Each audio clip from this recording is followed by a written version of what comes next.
नमस्कार, आप देख रहे हैं आपका अपना डिजिटल मीडिया मन की आवाज जहीर खान के साथ।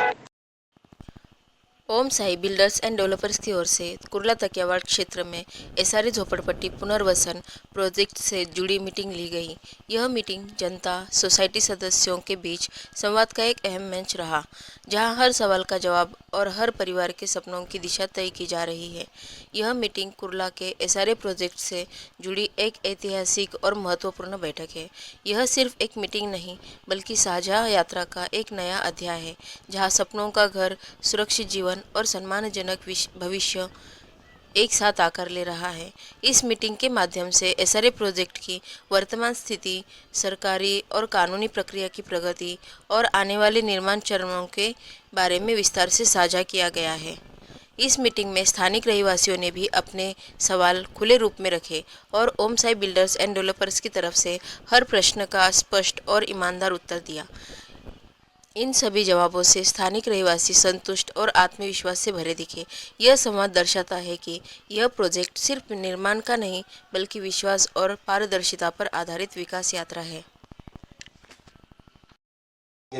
सर्वांनाच हार्दिक स्वागत।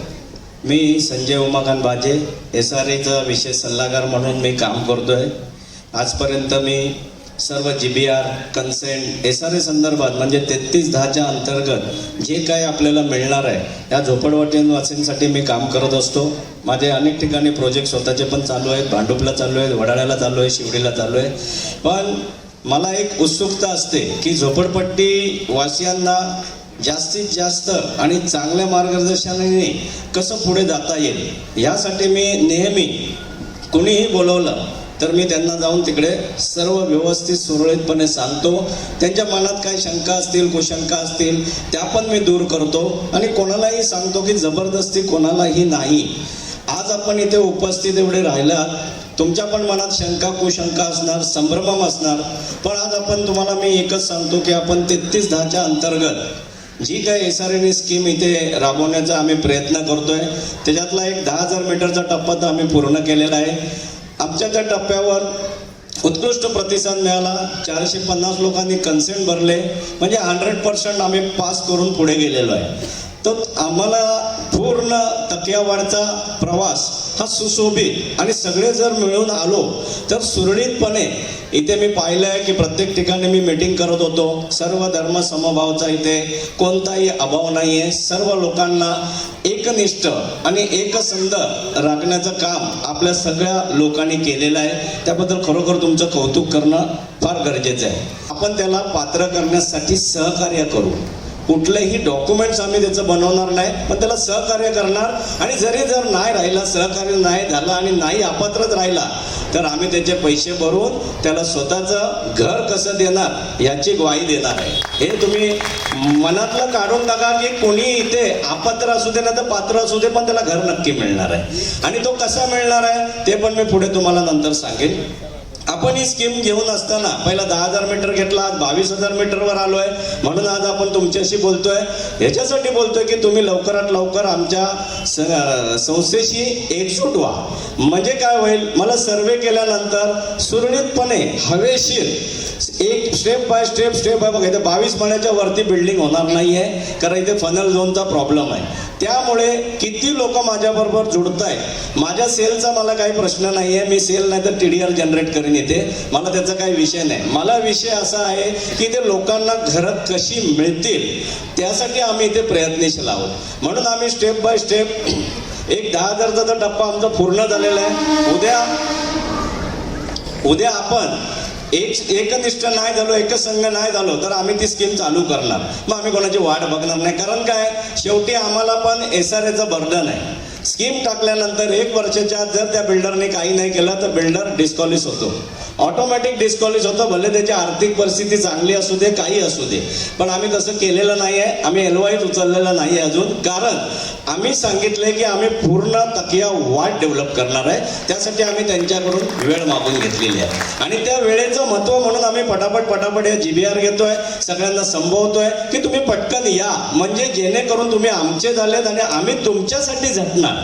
मग तो पात्र असू दे नाही तर अपात्र असू दे, आम्ही तुमच्यासाठी झटणार आणि तुम्हाला सगळ्यांना मी पात्र करून घेणार.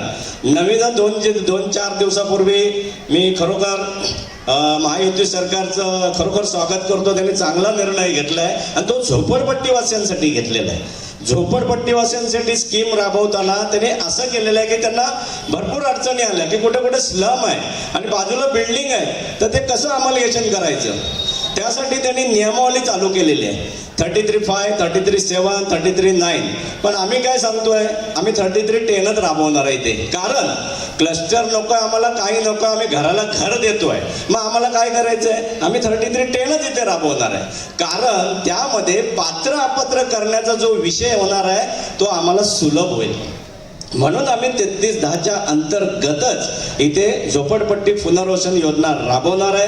आज आपण 300 कार्पेट, रेरा कार्पेटच्या प्रमाणे घर मिळणार आहे. फ्युचरमध्ये तुमचं ते वाढू शकतो. जोपर्यंत तुमचं स्लमची झोपडी तुटत नाही आणि गव्हर्नमेंटचे काही लॉज आले, 500 स्क्वेअर फीट जरी आला तरी तो तुम्हाला मिळणार आहे, हे लक्षात ठेवा.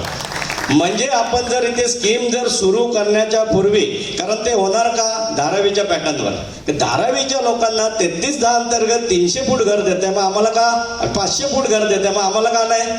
त्यामुळे ते होणार आहे. पण ते शेवटी राजकारण असतं. बघू, आता क्लस्टर काढलंय, क्लस्टरमध्ये त्यांनी अशा अटी टाकल्यात की कोणी फुलफुल करू शकणार नाही. 50 एकर कुठून आणणार, 50 एकर जागा आज आपली सगळी मोजली तरी 10 एकर नाही होते, बरोबर की नाही. म्हणजे इथे काय लागणार, 51% तर इथे कमीत कमी स्लमवाले, म्हणजे इथे स्लमच राबवणार आहे. आपण स्लमच्या याने विचार करूया, आम्हाला बाकी कोणाचंही घेणं देणं नाही. एक म्हणजे तुम्ही आमच्याबरोबर जुळलात तर तुम्ही आमच्या परिवाराचे सदस्य झालात, नाही जुळलात तरी तुम्ही आमच्या परिवाराचे सदस्य असणार आहात. कुठलीही अडचण येऊ दे, नक्की या आमच्याकडे, आम्ही त्याच्यातून तुम्हाला मार्ग काढून देऊ, काही काळजी करू नका. मला तुम्हाला सांगायला आनंद वाटतो की लवकरात लवकर ओम साई SRA सहकारी गृहनिर्माण संस्थेला मेंबर व्हा. लवकरात लवकर दस्तावेज भरा आणि आपल्या कामाला तुमचा खारीचा वाटा का होईना, उद्या तो मोठाच्या मोठा वाटा होत जाऊ दे आणि लवकरात लवकर या तकिया वाढचा विकास होऊ दे, हीच मी तुमच्या चरणी प्रार्थना करतो. जय हिंद, जय महाराष्ट्र. शंका असतील तर दिलखुलासपणे बोला. आम्हाला कसलाही राग रोष असणार नाही. तुमच्याकडून आम्हाला शिकायला मिळेल की तुमच्या मनात काय आहे. प्रत्येकाच्या मनात काय वेगवेगळं असू शकतं, पण ते सांगा आम्हाला, आपण त्याच्यातून मार्ग काढून पुढे जाऊ. ठीक आहे. उपस्थित सर्व रहिवाशांना विनंती आहे की याच्यावरती कोणाला काही मनामध्ये प्रश्न असेल तर कृपया हात वरती करा, त्याच्यापर्यंत माईक पोचेल. समजा 2024 मध्ये मी रूम घेतली, लाईट बिल 2024चं माझ्याकडे आहे, भाडापावती 2024ची आहे. आता तुम्ही निकष लावलेला आहे 2001 जानेवारी, असं काहीतरी 2000 बरोबर, 2000 जानेवारी 1, बरोबर ना. त्याच्यावर एक सांगावं कसं काय करणार ते. धन्यवाद. हो नक्की ना. म्हणजे ते पात्र झालं झोपडं. आतमध्ये लोकांनी किती विकत घेतले त्याच्याशी SRAशी घेणं देणं नाहीये. म्हणजे तुमचं घर पात्र झालं. राहिलं अलॉटमेंट कोणाला द्यायचं, तर तुम्ही ट्रान्सफर केसमध्ये येणार. ट्रान्सफर केसमध्ये लिगली 60,000 रुपये अभय योजनेत तुम्हाला भरायचं आहे आणि तुमचं नाही 60,000 रुपये तुम्ही लिगली भरलं तर तुमच्या नावावर ते झोपडं होणार आहे. ते डॉक्युमेंट्स फक्त सांभाळून ठेवा. ज्यावेळेला एनेक्शर इथे येणार तेव्हा सांगायचं मी खरेदी विक्री.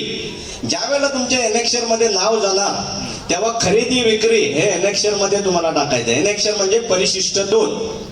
हे ज्या वेळेला इथे होणार त्यावेळेला खरेदी विक्री, म्हणजे तुमचं घर सिक्युअर होणार आहे. तुम्हाला घराला घर मिळणार एवढी गॅरंटी. ओके. काय असेल ते प्रोसेस करायची असेल तर त्यासाठी मूळ मालक लागेल का आपल्याला? आवश्यकता नाही. तुमचं जे डॉक्युमेंट्स तुम्ही बनवलंय त्याचं power of attorney, register, notary आपण पुटअप केलेली नाही या एरियातली, बरोबर आहे.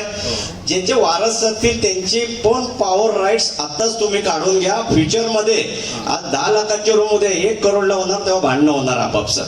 त्याच्यामुळे power of attorney, notary register, नोटरीच्या सही करायला सांगा मस्टरवर येऊन आणि प्रत्येकाचे फोटो लावा. म्हणजे तुमचा तो घट्ट एव्हिडन्स होऊन जाईल. ठीक आहे, ठीक आहे, धन्यवाद. जिथे आमची घरं आहेत तिथेच आम्हाला मिळणार की अजून दुसरीकडे? आणि दुसरा अजून एक आहे माझा प्रश्न, म्हणजे 2 भाऊ आहेत, ते वर खाली राहत आहेत, एकाकडे पावती आहे दुसऱ्याकडे नाही आहे, मग त्याचं काय? 2च प्रश्न. म्हणजे बघा, आज तुम्ही सर्वे केल्यानंतर जिथे आपले रिहॅब बिल्डिंग बसणार, म्हणजे घर तर इथेच मिळणार, जे 10,000 मीटर घेतलंय त्याच्या बाहेर तर तुम्ही फेकले जाणार नाही, एवढी गॅरंटी आहे. फक्त इथे रिहॅब घेणार आहे का आम्ही तिकडे रिहॅब घेणार आहे ते SRA ठरवणार आहे. त्यांना कसं असतं, रिहॅब सिक्युअर करायची असते, सेल बिल्डिंगचं काय त्यांच्याशी घेणं देणं नसतं. त्याच्यामुळे आम्ही जेव्हा प्लान टाकणार, एक जनरल मीटिंग होणार आहे मोठी आपली, ज्या वेळेला प्लान पास होतो तेव्हा डिस्प्ले केला जातो, सूचना मागितल्या जातात, SRAचे अधिकारी पण येतात, सूचनाचं ते पालन करतात आणि त्याप्रमाणे प्लान पास करतात.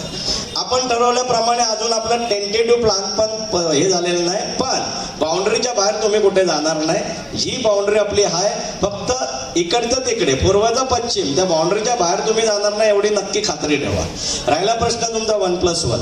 मी मागच्या मीटिंगला पण बोललेलो, आपण नसाल, गव्हर्नमेंटची पॉलिसी तयार होते, अजून माझ्या आता GR आलेला नाही. 1+1ला पण ते घरं देणार आहेत, पण मी आज ठोस सांगू शकत नाही, कारण ज्या दिवशी गव्हर्नमेंटचा माझ्याकडे ठोस पुरावा असेल त्यावेळेला मी तुम्हाला सांगेन की 1+1 पण मी द्यायला तयार आहे. लक्षात आलं तुमच्या? पण आज आपण बोलूया नको या गोष्टीवर, पण या 2-3 महिन्यात 100% होणार आणि तुम्हाला चांगली म्हणजे चांगली न्यूज देणार. कारण आता 2025च्या ह्याच्यात ते आलंय, पण त्याचा मसुदा तयार नाही झालाय. मसुदा तयार होणार कारण आता यांनी क्लस्टर काढले, झोपडपट्टीवाले सामूहिक क्लस्टर करणार, पण त्यासाठी वेगवेगळ्या अटी घातले, त्या अटी आपण फुलफिल करू शकणार नाही. म्हणून आपण फक्त फोकस 22,000 मीटर आणि स्लम घेऊन जायचे. ठीक आहे, त्याच्या अंतर्गत जो पात्र होणार त्याला SRA घर देणार आहे, बरोबर आहे. आता तुमच्याकडे मतदान यादी असणार, मतदान यादीमध्ये जर लाईनीत घरं आली तुमची तर त्याच्यात एकच रूम पात्र होणार, नवरा किंवा बायको. भाऊभाऊ असतील तर ते वेगवेगळे डॉक्युमेंट्स आणि वेगवेगळे घरं पात्र होणार, पण भाऊभाऊ असतील तर. पण नवरा बायको असेल तर दोघांपैकी एकालाच रूम मिळणार. भले त्यांच्या नावाने इकडे तिकडे दोन्ही रूम असतील या एरियामध्ये तरी तिला एकच मिळणार. मुंबई महानगरपालिकेच्या हद्दीत पण कुठे रूम असतील स्लम मध्ये किंवा सेल मध्ये तर एकच रूम तिचा पात्र होणार किंवा त्याचा पात्र होणार. आलं लक्षात? भाऊभाऊ असतील तर त्यांचे पात्र होणार रूम, त्याची काय काळजी करू नका. पण ते 2000 अगोदरचे असल्यावर काय करायचं? 2000 अगोदर म्हणजे त्यांच्याकडे 2000 अगोदरच्या भाडे पावत्या वगैरे? नाही, मी काय म्हणालो तुम्हाला, पात्रतेचा पहिला निष्कर्ष SRAने मतदान यादी काढलेली आहे. मतदान यादीमध्ये कोणाची लोक इथे मिळणार ती पात्र होणार आहेत, राईट. त्यानंतर तुम्ही जे भाडे पावती म्हणताय ते गव्हर्नमेंट पुरावा नाही ना, गव्हर्नमेंटला भाडं भरताय का तुम्ही? झोपडपट्टी पावती आहे ना, पण कुठली? स्लमची फोटो पास आहे? हो. हा, मग फोटो पास आहे तर तुम्हाला मिळणार घर, काहीच प्रॉब्लेम नाही. ते एकाच्या नाव 2-3 असतील तर मग मी तुम्हाला पहिलंच सांगितलं, तुम्ही फोटो पास तुम्ही काढलेत, बरोबर आहे. ठरवणार आहे कोण? तुम्ही चारांची नावं दिली, मी चारांची नावं टाकणार, तुमच्यावर अन्याय नाही करणार. येणारा कलेक्टरचा माणूस जेव्हा परिशिष्टला येईल तो म्हणेल मी 4 रूम द्यायला तयार, आम्ही देणार.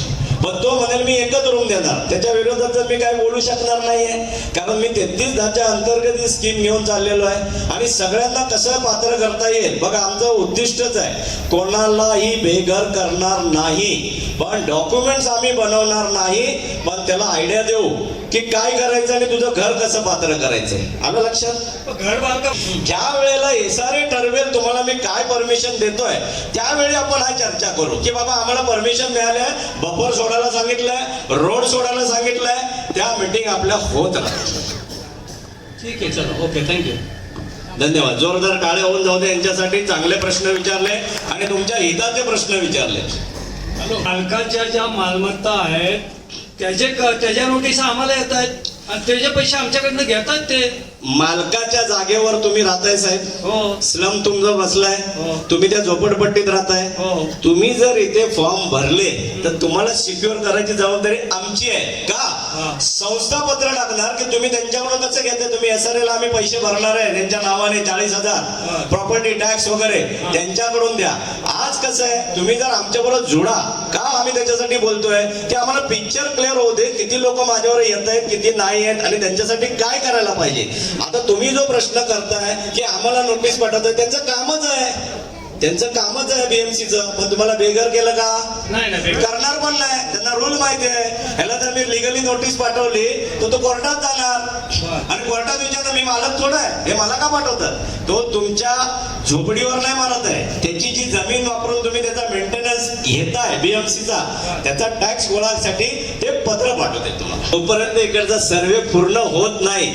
त्यांचं काम एवढंच आहे, मेंटेनन्स गोळा करणं. मेंटेनन्स म्हणजे तुम्ही त्याची रस्ता वापरताय, सांडपाणी वापरताय, पहिला दुसरा माळा पण वापरतोच ना. हे कोण देतं? हे ऑथॉरिटी कोण देतं? बीएमसी ला दिलेली आहे. आणि बीएमसी, मी पूर्ण बोलतो मग तुम्ही बोला. पूर्णपणे बीएमसी तो टॅक्स तुमच्याकडून महसूल रूपात गोळा करते. आणि उद्या SRAच्या प्रकल्पात आम्ही गेल्यानंतर इथे ज्या वेळेला टॅक्सेस बिक्सेस तुमचे ओव्हरड्यू वगैरे आहे, जे आम्ही भरल्याशिवाय आपण निश्चिंत राहायला पाहिजे. चाल मालक असू दे, कुणी असू दे, इमला मालक असू दे, ते जर खरोखर आमच्या बरोबर जोडत असतील तर आम्ही त्यांना द्यायला कॉम्पेन्सेशन तयार आहे. आज जवळपास मला वाटते इथे माझ्या माइंडला नॉलेज प्रमाणे 15-20 वर्ष तरी झाले असेल, सगळ्यांनी प्रयत्न करून थकलेले आहेत. बरोबर आहे. त्याचं कारण तुम्ही शोधलं का? कारण हे आहे की बिनबुडाचा म्हणजे ब्लाइंड जुगार खेळणारा माणूस आज इथून कोण आला नव्हता. ब्लाइंड जुगार खेळणं म्हणजे काय आहे? मला माहिती आहे मी हारणार आहे, तरी पण मला जुगार खेळायचं आहे, असं जुगार खेळायला माणूस नव्हता. त्यामुळे ते चालमालक बिंदास तुम्हाला लढायचे. बघा, वाद मला चालमालकाची नाहीये, मला कोणालाही दुखून प्रोजेक्ट करायचं नाही, शिव्याशाप घ्यायचं नाही. जर तो स्वतःला मालक म्हणतोय तर आजही मी त्याला विनंती करतोय की लवकरात लवकर तू प्रॉपर्टी कार्डवर नाव टाक, जेणेकरून तू मालक म्हणून रिफ्लेक्ट हो. आणि रिफ्लेक्ट झाल्यावर आमच्या समोर बस, बाबा माझ्या चाळीत यायचं नाही, तू माझी डेव्हलपिंग मी करणार आहे, आम्ही नतमस्तक होणार त्याच्या चरणी, बाबा आम्ही नाही येत तुझ्याकडे, आम्ही दुसरा प्रोजेक्ट करतो. वेळेला आपण इथे प्लॅनिंग करणार, तुमचं जेवढं क्षेत्रफळ आहे ते देण्याचा आपण प्रयत्न करणार, आमच्या सेलमधून द्यायचा प्रयत्न करू, पण आम्ही कमी जास्त काही करणार नाही, त्याची तुम्ही काय काळजी करू नका. ठीक आहे. 24 महिन्यात हल्ली बिल्डिंग तयार होत आहे आजूबाजूला. आणि आमच्या बरोबर जो आमचा कन्स्ट्रक्शन पार्टनर म्हणून आहे ते L&T आहे. L&T बरोबर काम करायचं म्हणजे तुम्हाला काय त्यांच्या क्वालिटी बद्दल सांगायची गरजच नाहीये. बरोबर. L&T कंपनी बरोबर बोललेलो आहे, चर्चा झालेला आहे, आमच्या MOEच्या स्टेपला आलोय. आम्ही काय थांबलोय की आमचं पहिले इथे कन्व्हेन्स होऊ दे, आमचं सबमिशन होऊ दे, किती लोक आपल्या बरोबर येत आहेत, किती जणांचं प्लॅनिंग करायचं आहे. जर मला इथे 22,000 मीटर जर प्लॅनिंग मिळाला तर मी एका कोपऱ्यात कुठेतरी ट्रान्झिस्टम टाकणार आहे आणि त्या लोकांना खाली करण्यासाठी मी 15,000 भाडं देणार आहे. किती? 15,000. आणि ते पण भाडं 3 वर्षाचं जमा करायला लागतं SRAला. म्हणजे याच्यात विकासकाचा काही हस्तक्षेप नाही. 3 वर्षाचे चेक तुम्ही SRA कडून घ्यायचे.